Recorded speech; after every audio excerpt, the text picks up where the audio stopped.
Ами, дай сега Направо да идват тогава. отпред и да си ги получават. Добре, Така аз сега ще ги... направят и отделни снимчици, може би. Сега, надявам се, че няма да го приемете момчетата лично това, че има цветя. Съвсем тенденциозно е, защото книгата е за цветни феи и заради това съм сложила на всички книгоразделителчета цветя, защото те носят радост на всички, не само на жените.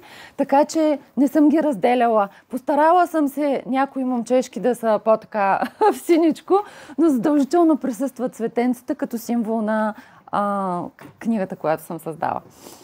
Няма значение дали сте момче, момиче. Безценен е този подарък. Защото той е специално подготвен за вас. Да, между другото, деца... Спомен от срещата с родина. Тези книгоразделители съм ви ги направила сама.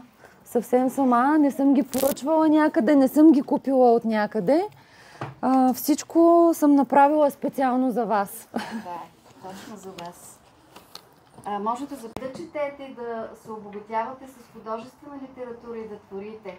Защо ли пък един ден да не бъдете и художествени илюстратори на книжки като тази, която Радина е създала? Да. И като това момиченце, което е било автор на всички илюстрации в книгата.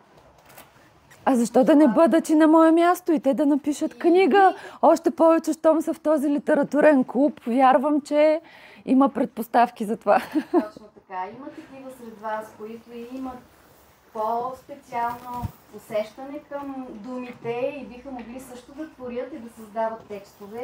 И аз го пожелавам това да се случи на тези, които мечтаят. Искаш разгледай я претай назад. Благодарим сърдечно на Радина за представянето. Много стойностни думи ще предадеш ли после назад, като разгледаш? Съдържанието и за това колко е ценно да се свързваме с езика ни, с добродетелите. Момичета, като я разгледате, ще предадете назад, нали? Пожелавам ви наистина да ги откриете и да се свържете с тази книга и с авторката, както и с илюстраторката по един неповторим начин. И това да бъде изключително интересно четиво за вас, да пожелаете да го имате и да обогатите вашата библиотека с тази книжка. Също да пожелаем на Радина творчеството и да се множи и да има такъв интерес не само сред деца и по-големи, че така да има достойно място в българската литература. Благодаря много, Мария. Истината е, че много често се случва първи майките да прочитат книгата и казват, нямаше време, прочетох я, много ми хареса. Да. Така че... ние даваме опит, това, което ние показваме, това правим. Абсолютно, точно така. Да е илюстрирана от едно момиче, което е на 14 години и е ученичка в София в Националното училище по приложни изкуства. Да, виждам, че се изненадваш, но наистина дете е илюстратор на книгата и тя по свой детски начин е видяла феите и им вдъхнала живот. Аз по никакъв начин не съм ми казвала как трябва да изглежда едната фея или другата на база на нейните виждания и нейното въображение, както и това, което се е представила докато е чела книгата.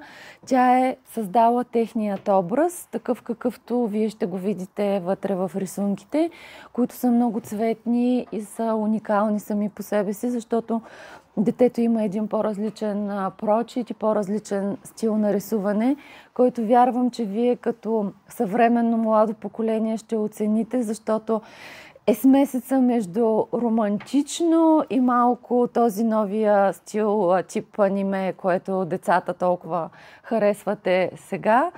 Надявам се, че ще ви хареса. И другото е, че е написана на един шрифт Адис, който е специално създаден за дечица, които имат някаква форма на дислексия и ги улеснява при четенето им. Идеята беше да може да достигне до повече деца и на повече дечица да им бъде лесно да четат. Ами това е. Точно, че люлякът също става за ядене. не така в суров вид, по-скоро се обработва и се консумира тази част от него, която се извлича. И самият люляк, нали, люляковата фея, говори колко е ценна любовта, трепетите на първата любов между момчета и момичета. И тук има една малко по-романтична вече страна на книжката, защото не може да си говорим само за любовта между майка и дете. Засягаме и другата любов между момчета и момичета, която е нещо съвсем нормално. Така че за любителите на романтични истории, историята на феята Лила много ще се хареса. И последната фея, всъщност няма да ви издам коя е, за да ви бъде интересно да четете до край книгата. Но тя също е ядливо цвете, което ние често похапваме в нашето ежедневие. Просто наистина аз ще оставя книжката в библиотеката вашата, на който му е интересно. Ще може да си я вземе, за да прочете всъщност коя е петата фея. Аз няма да ви издам, за да има така напрежение. Това е част от загадката в книгата. Но вярвам, че и се надявам, че ще ви бъде интересно да се потопите в света на петте цветни феи. И другото, което искам така да ви кажа с голямо вълнение, вие сте първата ми детска публика, която е от български деца, живеещи в чужбина. И аз наистина много се вълнувам и съм много щастлива да бъда днес с вас тук, защото за мен това наистина е много ценно. Зад граница да поддържаме любовта към родината и най-вече към българската писменост, култура и българските книги, които знам, че за вас е много трудно в един момент да четете на български, защото ежедневието ви преминава на английски. Но въпреки това ви благодаря за интереса и ще се радвам, ако моята книга бъде за вас средство да упражнявате този български и да си го поддържате, защото всеки един език е богатство, особено родния език, който носим в себе си и с който сме родени. И другото, което още искам да ви споделя и съжалявам, че така се случи, че не можах да донеса да видите, но вчера влезе в печат втората ми книжка, която е коледна книжка и се нарича "Коледните феи". В нея участват част от феите от първата книга. Има две нови феички, които са коледни и са символ на коледни подправки. И два нови героя, които може би по-нататък ще бъдат открити в следваща моя книга. За сега са проект за това, която ще бъде по-криминална, ще бъде по-така загадъчна.